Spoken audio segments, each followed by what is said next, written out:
All right, welcome everyone. Thanks for joining this webinar about building reactive applications with the Typesafe platform.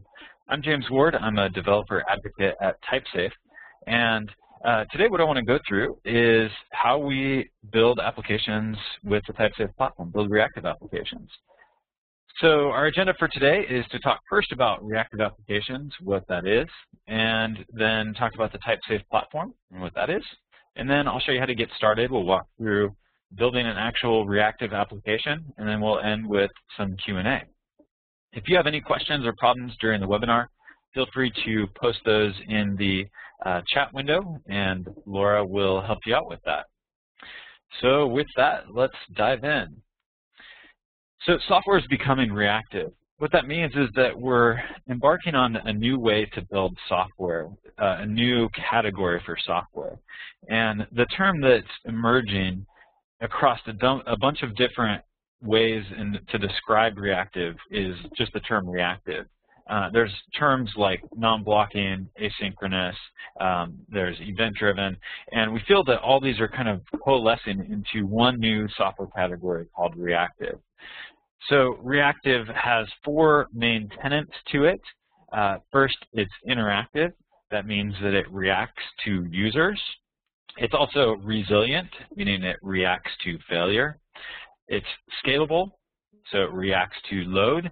And all this is based on a foundation that is event-driven, which means it reacts to events. So all four of these tenets really tie together. For instance, a reactive interface, an interactive interface, is event-driven.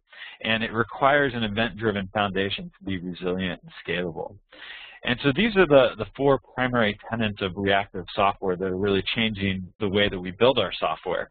And what's now kind of emerging is new ways to actually build reactive software. There's a bunch of different technologies out there for doing it. There's things like Microsoft Reactive Extensions and a number of other JavaScript libraries for doing reactive. So reactive is something that's certainly emerging across the whole software landscape. What's interesting is how reactive connects to some things that are driving us to change the way we build our software. We've seen HTML5 and mobile become the new way to deliver interfaces to our software. We've seen real-time just being integrated into everything that we do. Big data and NoSQL are certainly changing the way that we do storage. And then we always want better productivity and performance from our software. So the common thread across all these changes is that all of these things in some way are going reactive. For instance, with mobile applications, you see that mobile applications now, they work offline. They also are being able to be pushed data in real time and be kept up to date when you're connected so that your application is exactly in sync with your backend data. Also, we see sites like GitHub where when you are interacting with an issue on GitHub, it's automatically updating the UI when other people are updating the issue as well. And this just becomes an experience that seems like the way that software should have always worked. The reason why it hasn't always worked this way is that we haven't always had the tools to build reactive applications. And so now we finally are beginning to have the tools, and so that's what we're going to be talking about today. So I'm not going to go into all the details of reactive. What we've done is our CTO, Jonas Bonner, along with a number of other thought leaders in the industry, have created something called the Reactive Manifesto. You can find it on reactivemanifesto.org. And this is really an in-depth look at what this new category of software, what this new reactive space is all about.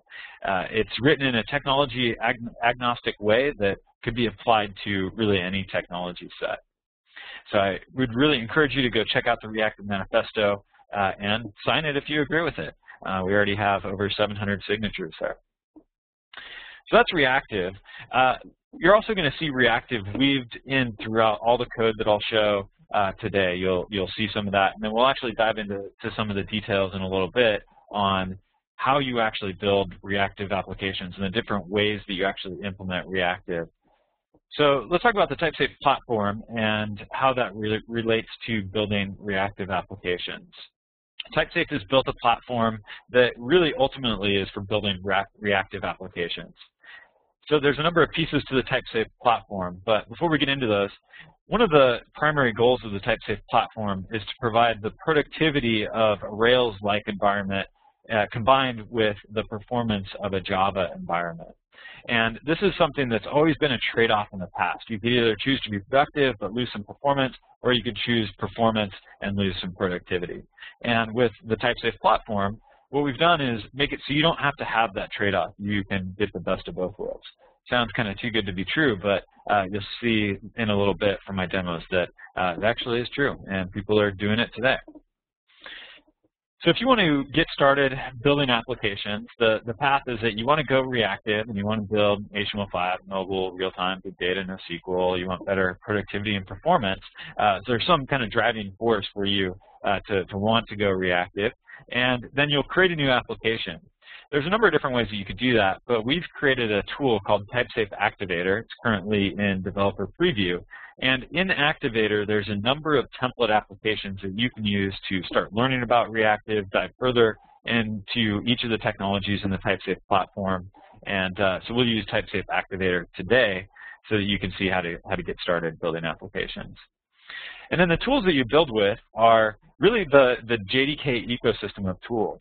So there's the language Java. You can certainly use that. You can also use the language Scala. You can use libraries and other tools that are just part of the JDK ecosystem. So this is one of the great things about the Typesafe platform is that we build on the foundation that already exists in the Java world. We're not starting from scratch. Then when we deploy our application, we'll deploy it on the JVM. And so this gives us the great performance of the JVM, the proven resiliency of the JVM. And then we'll use two other parts of the Typesafe platform, Akka, which manages concurrency and manages everything that we do underneath the covers to actually run the application. And then on top of that, Play Framework is the web framework that handles rendering web pages and doing REST services. So that's the typical path for how we get started with the Typesafe platform. And you'll see me walk through all this in a few minutes. Before we get there, I wanted to give a little bit of an overview of the core technologies in the Typesafe platform. So first, there's Play Framework. It's a high-velocity web framework for Java and Scala. The core feature of Play Framework is that it's developer-friendly. It really aims to make you productive. In a typical Java web application framework, the cycles for testing your changes and seeing your changes are very long. You have to recompile, you have to rebuild a WAR file, you have to redeploy your WAR file, sometimes you have to restart Tomcat. And what we've done in Play is to make it very developer-friendly where to see your changes, you just hit refresh in your browser, and then you see the latest version of your code. So it makes for very fast iterations when you're building your application, which leads to much better productivity. And then there's a number of other tools that help you build your application as well. Things like type safety, being able to build your applications on top of Java and Scala, which are both type-safe languages, that really leads to better productivity. Also leads to being able to manage large code bases much more easily and not have to deal with the pains of dynamic languages and when those code bases get large.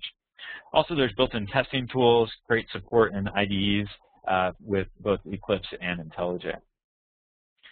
Play also supports the modern web and mobile space. So for instance, Play is just RESTful by default. So you don't have to kind of strap on REST on top of the web framework. Play by default is a RESTful web framework. So it also has JSON as a first-class citizen, which makes it really easy. If you just are building a web service and have no UI, then great, you can do that in Play. If you want to do traditional server-side templates, you can do that in Play. Also, if you want to use an asset compiler, so if you want to compile and minify your JavaScript, or compile your CoffeeScript into JavaScript, or compile your less and minify your CSS, all those things are just built into Play, those asset compilers. So it really rounds out the whole workflow of what's being called single-page applications. So you can do both the back-end JSON service and the front-end JavaScript, HTML5, all in the same environment and have the same experience as you're working on both sides of the application. Also, Play supports WebSockets, comment, and event source for being able to do push out to the client. And then there's pretty extensive support for NoSQL and big data through some libraries that you can easily plug into Play. And then one of the core parts of Play is to be able to scale predictably. By building on top of a stateless web tier, you can scale Play out horizontally. So you can just add in new nodes into your architecture to be able to handle more requests. Play also supports non-blocking I/O. It's built on top of Java and I/O to be able to avoid the traditional thread per connection limit. This has traditionally been one of the major bottlenecks in our software, is that we are tied, every connection requires a thread, and that's an expensive thing to do. And so by using Java and I/O, we're able to avoid that overhead and do things much more efficiently. So that's a quick overview of Play. We'll actually dive into some code in a couple minutes. So Akka is another key piece of the Typesafe platform. What it's about is managing concurrency and distribution. It's resilient by design. So it allows us to have supervisors that can monitor and watch for failure and figure out what to do when failure happens. Also, Akka is high performance. It can support sending millions of messages a second. And the actor model used by Akka is has a very small memory footprint. So you can spin up millions of actors in a traditional heap size on a JVM. And then Akka is built to distribute. It's built to be able to be decentralized and clustered. So you can actually cluster your application and route messages across the cluster, and all of that is now just built into Akka 2.2. So then Scala is a language that's part of the Typesafe platform. It's an optional language with Play and with Akka. With Play and Akka, you can use Java and you can use Scala. It's up to you. But Scala is really created. It's really the first programming language created as a reactive programming language. It's created to support the reactive paradigm of programming and created to support asynchronous by default.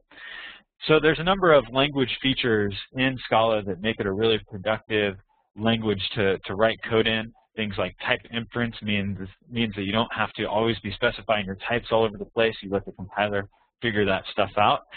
Also, it has seamless interoperability with Java, which is really great for when you have existing Java libraries that you want to use in your application.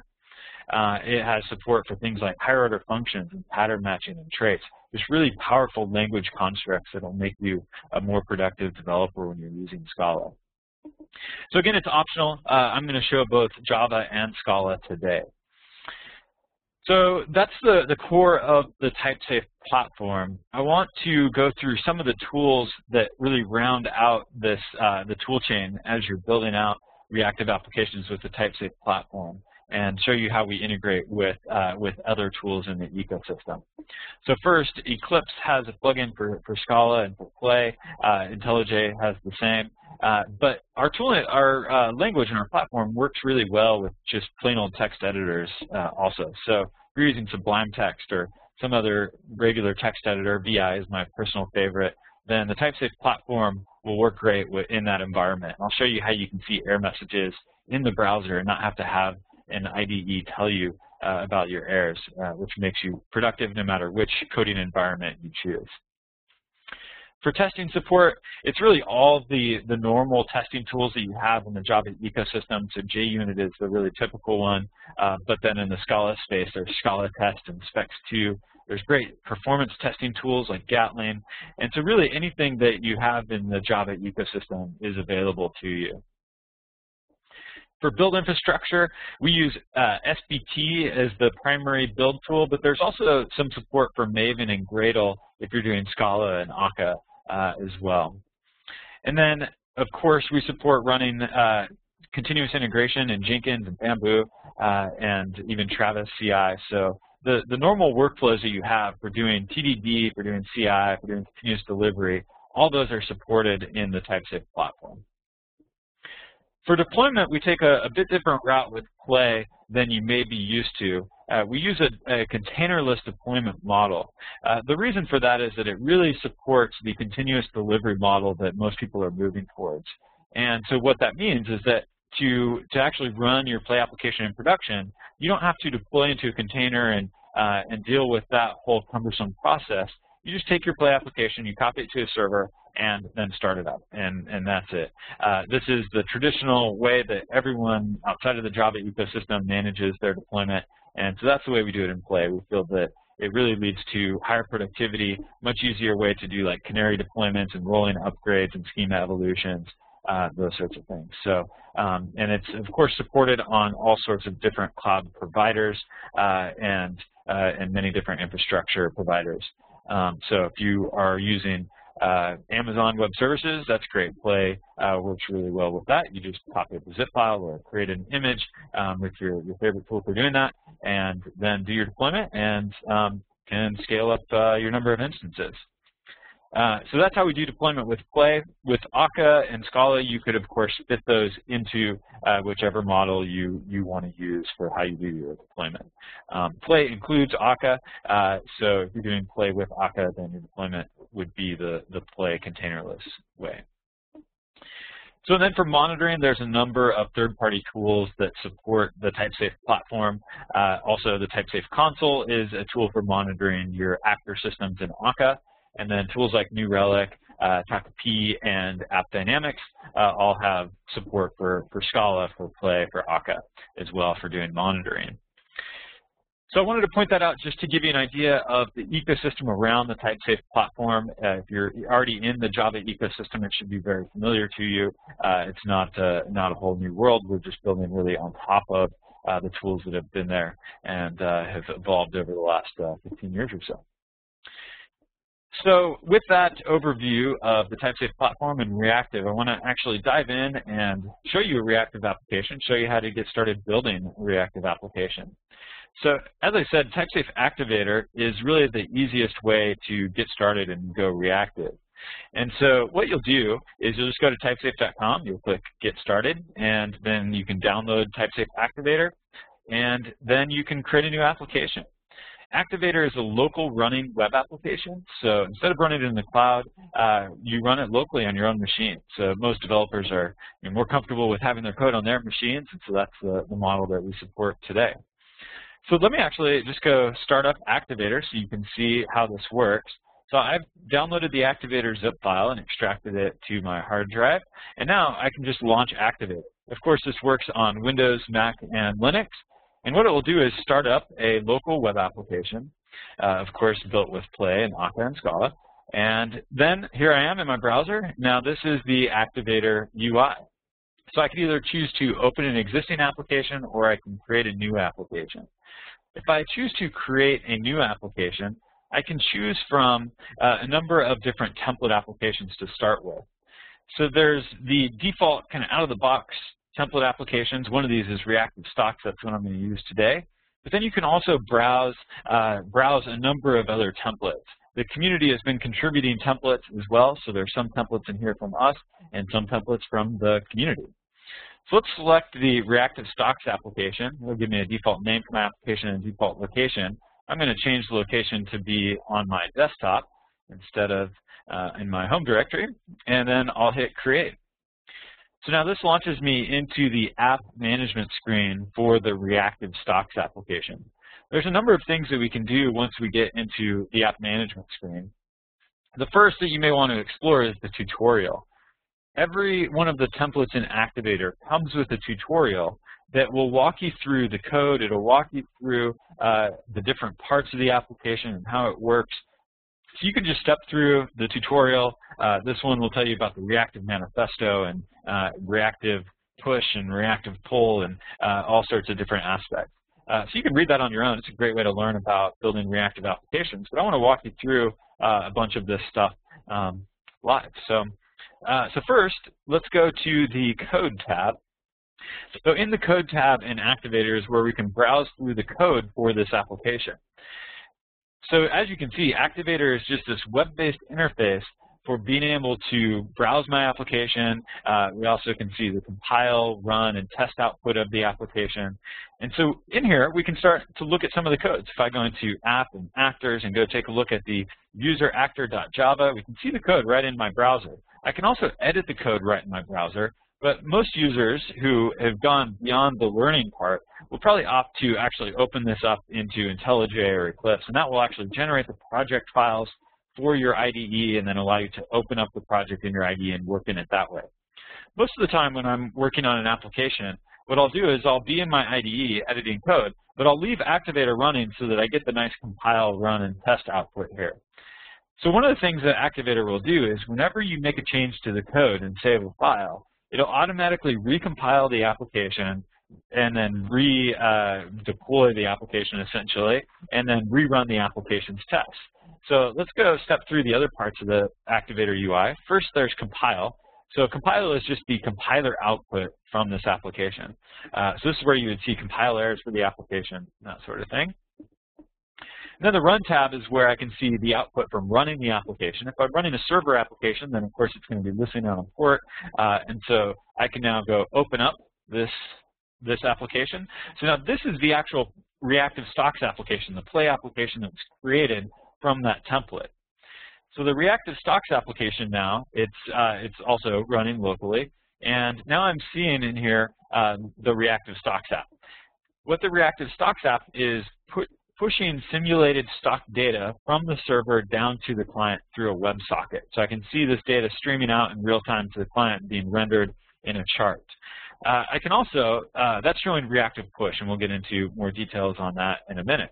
But I can also take one of these stock symbols and flip it over. And what this will do is make a request to get the tweets about that stock symbol. And then once it has all the tweets, it will then do a sentiment analysis on each of the tweets to determine whether we should buy, sell, or hold the stock. And you'll see this request is taking a little bit of time. The reason for that is the service that we're actually hitting to get to the tweets actually simulates failure about 20% of the time. And this is an important part of Reactive, is to be able to be resilient and react to failure. So we did finally get the tweets, and the tweets say hold. Let's try Oracle and see. It looks like hold Oracle as well, and Apple also hold. So nothing too interesting going on in the stock market today, I guess. But and please don't take the stock advice of the reactive stocks application. It's a sample for demo purposes only. But it's kind of a fun way to illustrate reactive and the different parts of reactive. So we'll go through some of this code in a little bit. So there we go. There's my running application. I can see any running output here. If I'm not doing a server application, if I'm just doing like a standard Hello World or console Scala application, then I would see the run output from that type of application here in the Activator Run tab as well. And then the Test tab here, this will show us the output of actually running the tests on this project. So this project has 7 tests, and you'll see that all 7 of those are passing, so that's good. If I were to go in and make a change to a test, let's actually go give that a try. So if I go back to my test, and I'm going to make my test fail by changing my test, which is maybe not the best way to do this, but let's see if we can now, once I save that, see if we can get it to fail the test. So it might take a couple tries, but here we go. Once I've saved it, now it's rerunning my test. So, yep, there we go. So we got 1 failure. So 6 passed, and then that one that I just changed looks like it failed because the price was not within the threshold that it expected because I tweaked the test and made it fail. So let's go back and change that so we can get our test to pass again. So I just can make a change there in my browser and save, and then it will rerun the tests, and then all of my tests should now be passing. So this supports really a test-driven development type of pattern where I'm writing my tests, I'm writing my code, and able to instantly see the output of my tests. Everything that I'm showing you here in the browser with the Activator UI can also be done through a command line. So if you're more of a command line person, that's great. If you want to run the test from the command line just like is happening here, you would type Activator space twiddle test, and that would continuously run the test whenever you make changes. So Activator is really just a UI on top of things that you can also do through the command line. So let's take a deeper look into this reactive application and see the different parts of this application that are reactive and how we actually implement reactive in this application. So let me hop back to a couple slides here to help explain this. So reactive programming can be done in a variety of different ways, and there's different types of reactive. So let's start with a reactive request. So a traditional request, when I make a request from, let's say, my web browser to the server, then it's going to consume a thread to handle that request even when that connection is not active. And what we want to be able to do in a reactive world is be able to not tie a thread to the connection so that when the connection is not active, I can give the thread to someone else and let it process something else. So that's a reactive request, is when we do a non-blocking and asynchronous request. But there's also a way to be able to not just do a non-blocking and asynchronous request, but be able to compose them together. So reactive composition is being able to do a number of requests that are all asynchronous and non-blocking. So let me show you an example of this. We go back to the reactive stocks application. So when I click on one of these stock tickers to get the information on what the tweets say about whether or not I should buy, sell, or hold based on their sentiment analysis, that's making actually 17 requests. Let's pull up the actual JSON service that this is using underneath the covers. So there's the one for Google. So this is the JSON response. So when I made that request to my browser, the first request was from my browser to the Play server. The next request was from the Play server to Twitter to get the tweets. And then once we got the tweets back, then there was, I get 15 tweets back. So then there were 15 requests that went to the sentiment analysis service to get the actual sentiment for each tweet. And in the reactive world, we want that whole entire chain of requests to be asynchronous and non-blocking, meaning that first request that I made from my browser to the server, when that one is waiting for those other 16 requests to complete, it's not blocking any resources or any threads on the system. And then once the request goes to Twitter, again, that happens in an async non-blocking way. So when I'm waiting for Twitter to come back with a response, I've given my thread to someone else.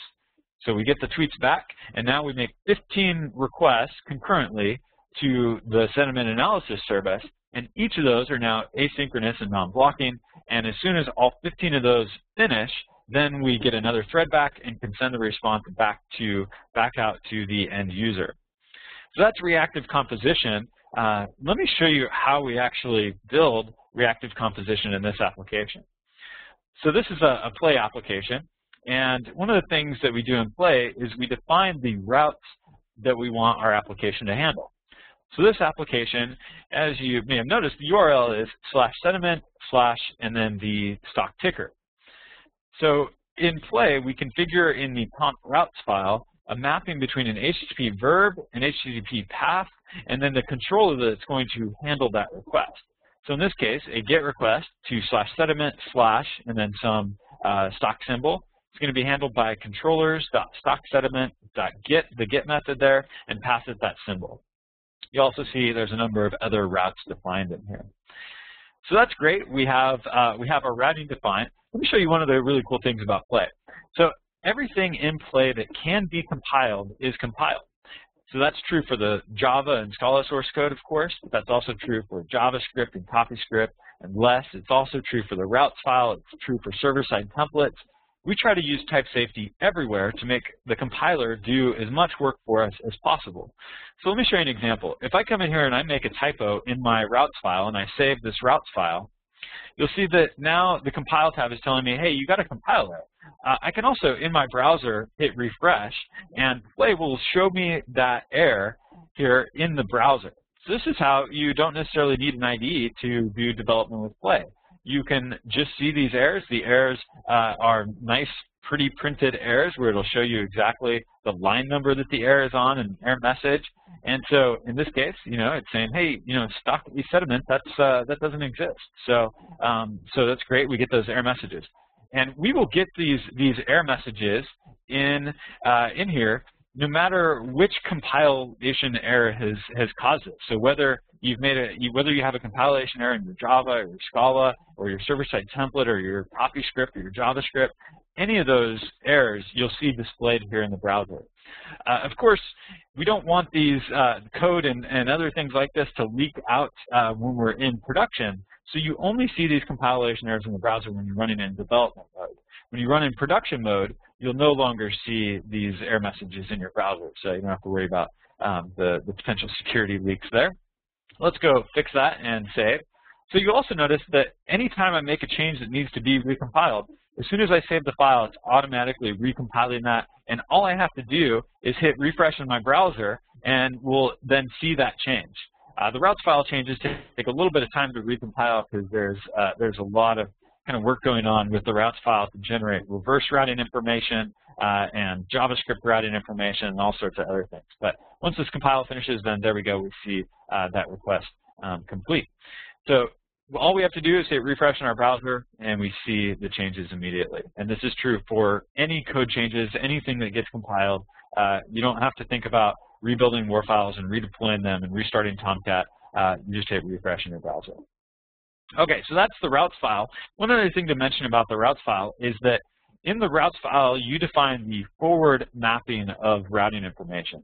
The forward mapping is how Play determines, based on an HTTP verb and path, where to route the request.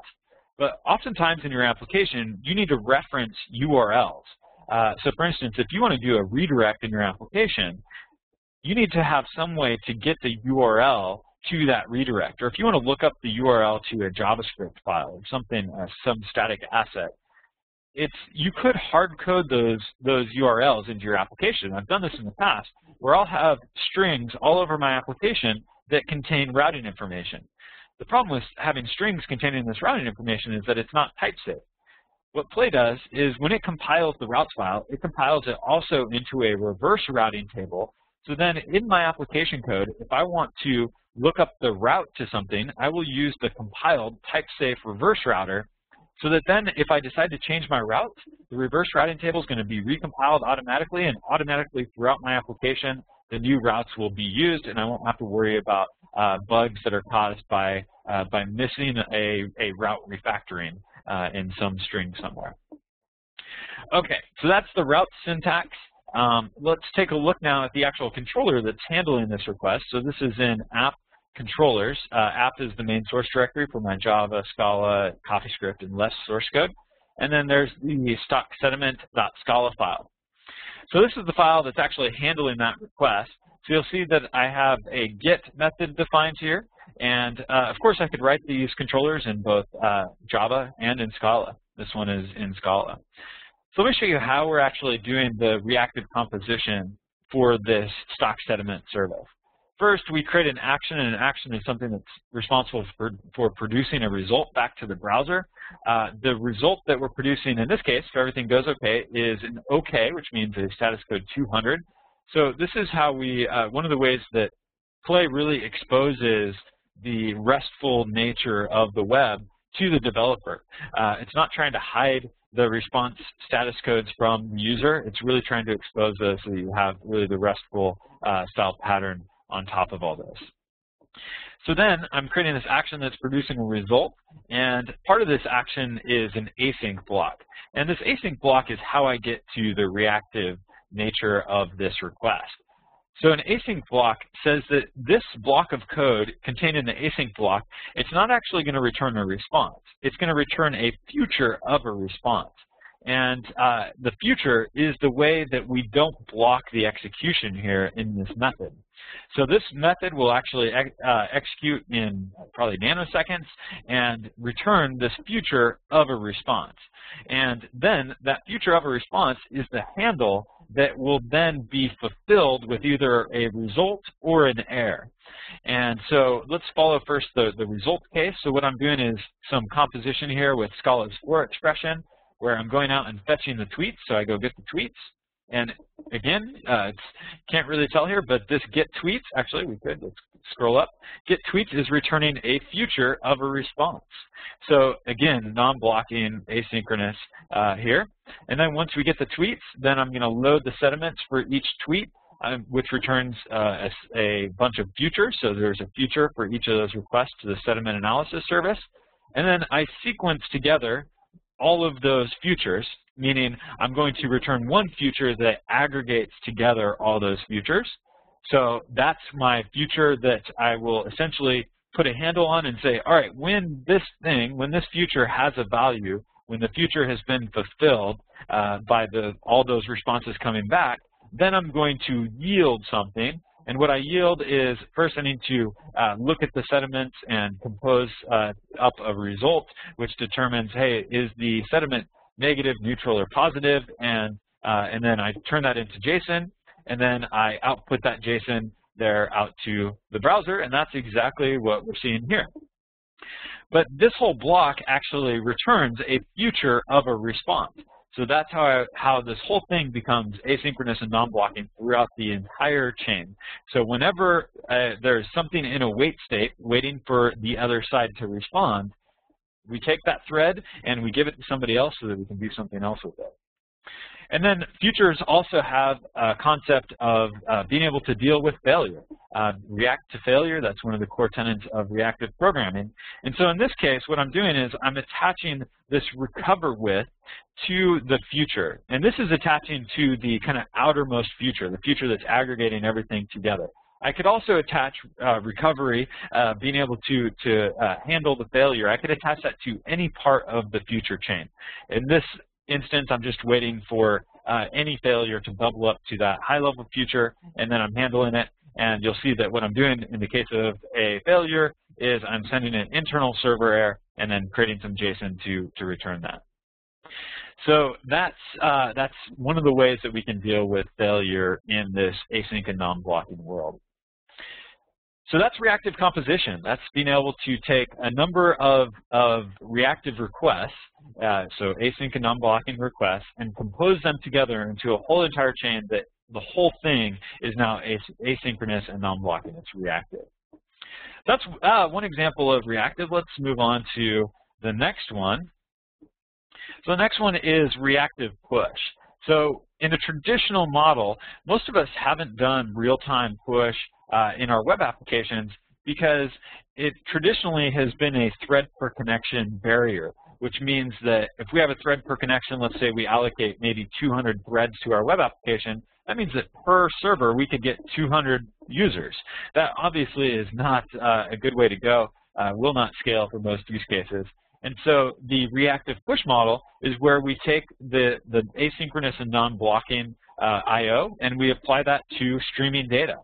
And in play, we can do this through 3 different channels. We can do it through a WebSocket. WebSocket is actually bidirectional, so we can do reactive push and reactive pull through a WebSocket.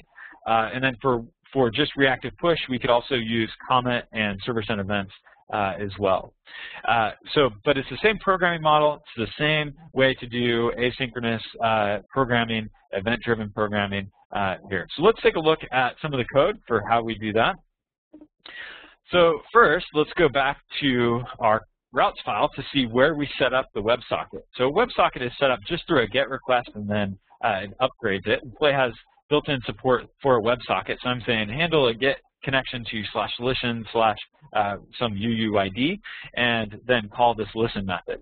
Let's go take a look at that listen method here. So that's in app controllers application.java. So here's the listen method here, which takes a UUID. And now what I'm doing is I'm setting up a WebSocket here. And so the way that I'm actually connecting a WebSocket to something is through an actor. Actors are a great place to put state and then allow me to send messages to the actor so that I can communicate with that state in some way. So what I'm doing here is I have an actor for a user, and the only thing that this actor has in it is this handle to the WebSocket. Then to complete this setting up the WebSocket, I also tell this actor to watch some default stocks, which are defined in my application comp file. So let's go take a look at that actor so you can see what it's doing. So here in actors, user actor.java, these last 2 have been Java, just to show you, hey, you can use Java, you can use Scala, whichever one you prefer. So here we go. Here's our user actor where we have a WebSocket connection. And then all that this thing does is it receives a message, or can receive a message, and then we check the message type. If it's a stock update, then we serialize that stock update into JSON and push it out through the channel. And then if the message is stock history, again, we serialize it to JSON and push it out through the WebSocket. So the user actor is really just our bridge between something that can receive a message and the WebSocket that's going to serialize the data and push the message out. So the stock actor is where we contain the state for the stock history, So we have the stock history here, which contains, I think, 50 items for the stock history, just the last 50 items. It also contains a list of watchers. So the watchers are references to the user actor that are watching this particular stock. So if we take a look at what happens whenever we publish a new stock value, what it will do is it first creates the new stock price, it updates the stock history with the new price, and then it sends a message to all the watchers with the stock update. And if you remember back in user actor, when it gets a stock update, it takes that stock update information, turns it into JSON, pushes it through the WebSocket. So this is how we can build up this hierarchy of actors that communicate through messages all in a reactive way, and really, in this case, enabling us to do reactive push. So that's the back-end side of this application. Let's take a look at the front-end side of this application. So let me go back to the main app here. So this page is built in a single-page application style. The UI is all driven through JavaScript on the client. And let me show you how I built that part. So if we go into the views package here, we'll see an index.scala.html. In Play, if you want to do server-side templating, the default way to do that is through using Scala with HTML. There's a number of other templating languages that you can use with Play, but the Scala one is the default here. One of the reasons we like Scala as a templating language is that it's a powerful language, obviously, but also it's type-safe. So just like we saw when if we make a mistake in this file and miscode something, then we're going to see the error messages in our browser right when we hit refresh, just like we did when we did that for the routes file. So this particular server-side template, it doesn't really do anything. All that it does is load in some JavaScript, and that's it. So not super exciting. Let's go take a look at the JavaScript side of this. So this is in app, and then assets, JavaScripts, and index.copy. I chose to write my JavaScript for this application in CoffeeScript. I think the syntax is pretty nice for CoffeeScript. It makes it a bit more readable. Let me just walk you through a little bit of this code. So first, we create a WebSocket. And then we set up a message handler so that when we get a message from the WebSocket channel, we're going to look and see, all right, is it a stock history or is it a stock update? And if it's a stock update, we just add a new element to the chart. If it's a history, we add a bunch of elements to the chart, and that's it. The rest of the stuff here is just setting up charts and doing some DOM manipulation. Of course, you could write the client side of this application with any kind of JavaScript framework. If you want to use Angular or Backbone or anything, you certainly can. I've just chosen to go with raw jQuery in this case. So this is showing really how to build a reactive UI that's being able to listen on the server for messages, react to those messages, and update the UI whenever it gets those messages. So that's a good example of being able to do reactive UI on top of reactive push and on top of the reactive composition that I'm doing with the stock sediments. So that's really most of the code for this application. You can also see the style sheets and how I generate the stock values and those sorts of things. But the tutorial will walk you through the rest of that if you want to see it. Also, you can check out the unit tests in this application and see how we test actors and other various parts of the system. But that's it. That's the reactive stocks application. If you want to dive into that further, just download Activator, unzip it, run Activator, and choose the reactive stocks application as your first template to start with. And the tutorial will walk you through a lot more details than I've done here. And then if you want to go further, learn more about Play or learn more about Akka or Scala, there's other templates in Activator that will help you to do that. So that's how we get started building reactive applications. Before we wrap up and do some questions, I did want to show you another demo that I think is pretty cool to illustrate how reactive scales. Scalability can be a hard thing to visualize, but we have a nice little demo application built in Play and Scala, of course, that shows just how many requests per second we can get in a reactive application. So let me show you that one. Let me go start it up. This is a sample that comes with Play. It's called the Comment Live Monitoring. And I'm going to start this sample up, and then let's go open it up here in our browser. So what you're seeing is a few dials. The first dial is requests per second. That's how many requests per second this application is going to get. So what I'm going to do is I'm going to simulate, or no, not just simulate, I'm going to send a ton of requests to this application, and then we'll be able to see in real time how many requests per second the application is getting. We see memory usage. You'll see that right now I'm at 54 megs. So you'll see that the memory footprint for Play applications is very small. If I tell this thing to garbage collect, then we'll drop it down to 12 megs. So really nice that we're not using a massive amount of memory for this application that's right now just sitting and doing nothing. So this application is actually every 100 milliseconds, it's receiving updates through a push channel. So in this case, we're actually using a comment channel, and it's pushing these updates every 100 milliseconds to these 3 dials.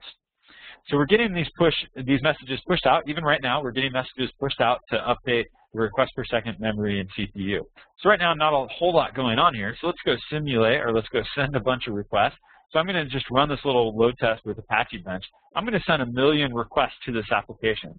So we'll see that it takes a little bit of time for it to really kind of warm up the JVM. But once my JVM is warmed up, what we'll see is I'll be getting about 20,000 requests per second, and we'll see the memory usage start to fluctuate a little bit, and then the CPU going. But the cool thing about what's going on here is that even while I'm totally saturating this application, this application is still able to be pushing out in real time. Every 100 milliseconds, it's pushing out new values out to the screen.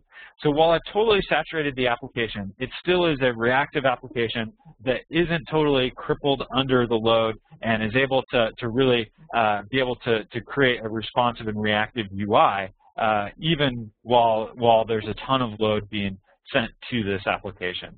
There we go. All 1 million requests are done. You see my memory usage has dropped back down. So there we go. That's the live comment monitoring sample that you can get with Play Framework. Okay, so let's wrap up. Really, what we're doing is going reactive. That's where software is going. We want to react to events. We want to react to load, react to failure, and react to users. And the Typesafe platform is a great platform for being able to build these reactive applications that do exactly that. Typesafe Activator is the way for you to get started learning how to use the Typesafe platform to build reactive applications. So with that, of course, you can learn more on typesafe.com, but there's been a number of questions coming in, and I want to make sure that we spend some time going over those. So first, there's a question about IDE support. So we sponsor the development of a Eclipse IDE for Scala, which now has some Play support as well. And then IntelliJ, in their free version, has Scala support, and in their commercial edition has support for Play. So both are great options. Really depends on which IDE you are more comfortable with. Personally, I use IntelliJ most of the time, but totally up to you. Both are great tools. There's another question about can Activator be accessed remotely? It's definitely something we've looked into. There technically isn't any reason why we can't support that. For now, we are just being able to do Activator locally as a local running web application. But we've certainly looked at other use cases for running it on your own Amazon server or something along those lines, or to do corporate deployments. So watch Activator. We'll be having more information about that in the future. And feel free to email me if you have specific use cases that you want to discuss or around that. By the way, my email, james.ward@typesafe.com. Okay, let's see. Next question here. Is there a good reason to use Activator with Scala, Play, and Akka instead of server-side JavaScript, such as Node.js? So Node.js is great. It's a great technology. It also has a number of tenets of reactive. The main differences between Node.js and the Typesafe platform is that JavaScript in Node.js is a dynamic language, and at Typesafe, you could guess by the name, we like Typesafe languages, Java and Scala, and so we think that the compiler should do a lot of work for you and help you manage large code bases and help you deal with refactorings and help your IDEs be able to do code completion and all those sorts of things. So we really like Typesafe languages. So that's really one of the primary differences between our platform and Node.js, is that in our platform, you're using the compiler to do a lot of work for you. Also, we're building on the JVM ecosystem and all the tools that exist in that world. And then finally, the other major difference between the Typesafe platform and Node.js is that the JVM supports threads, and so we're able to do multi-threading. We're able to handle blocking by giving it threads. We're able to have some great performance because we have a threading model that we can build on the JVM. Okay, next question. There's a question about compile times. So certainly, one of the trade-offs to having a compiler do a bunch of work for you is that there is some amount of time that it takes the compiler to run. And so, there is a trade-off to that. We've been really doing a lot of work to optimize the Scala compiler and make those compile times as fast as possible. We do incremental compilation underneath the covers, so it does make the compiler run very fast usually. But there's also, once your projects get larger, the incremental compiler has to do more work to figure out what changed. So one of the ways that you can deal with that is to use Play's multi-app support. You can actually do sub-applications within Play, and that really significantly helps reduce your overall compile time and helps the incremental compiler not have to do so much work to figure out what needs to be recompiled. Okay, another question. Is it possible to use Play without SBT? There's a number of parts of Play that are built today on top of SBT. So the routes compiler, the template compiler, and the asset compilers, all of that is built on top of SBT today. So you can, technically, Play is really just the Java library, jar files. You can use those jar files in any build tool that you want, Maven, Gradle, whatever. The problem with that is that there isn't a Maven or Gradle plugin yet to take Play's asset compilers and routes compilers and be able to run those compilers from those build tools. So for today, if you want the full Play experience, the auto reload, all the different compilers that are in Play, then you have to use SBT for that. But if you don't need those other asset compilers, if you just want to be able to do raw WebSockets and JSON, you could certainly do that with any build tool. Okay, we'll take a couple more questions here. And I should mention that if I don't get a chance to respond to your questions, we'll do our best at posting a blog post to summarize some of the questions. And if we don't get back to you or don't get your question answered, feel free to email me, james.ward@typesafe.com, and we'll help you out. There's a question about being able to do war files in Play. And it's a great question. Today, Play doesn't use war files. The reason for that is that we want those really fast development iterations, and then so that's one of the reasons is that to support those really fast development iterations, we can't do the typical container approach. There are some workarounds that we could do, but it just becomes a bit hacky, and so that's one reason. Then when you go into production deployment, there are really easy ways to deploy a Play application, really because a Play application is containerless. All that you need to do to run a Play application is get all your jar files and run them through Java, and that will start up your Play application. So it's a containerless model, but it's not the war model. The war model we know is something that enterprises use often, but we see a lot of enterprises moving away from the container model and the war model because they want to be more agile. They want to support continuous delivery better. And that's one of the core reasons why Play doesn't today support war files, is that we really want to support the containerless deployment, the continuous delivery model. And then another reason is that Play uses some pretty low-level Java NIO networking stuff that's not available in the servlet specification today. Actually, underneath the covers in Play, we use a two-way reactive model where you can actually do network pushback. So let's say that a user is uploading a file and then you're taking that file and putting it somewhere else. You can actually push back through the network on that upload to throttle it for the service that you're actually moving that file to. So that's all built on a two-way reactive model internal in Play, and that's not something that we can build on the servlet model. And so, for today, for now, Play just supports the containerless model of deployment. We've been really successful at getting enterprises to adopt the containerless deployment model. It's just a little bit different model, but if you need help convincing your IT people, feel free to send me an email and I can help you do that. Okay, let's see if there's one more question I can take. There's a question about performance in Play. So with Play, because we're built on a Java NIO model, we're actually able to handle pretty amazing performance. Java NIO is incredibly fast.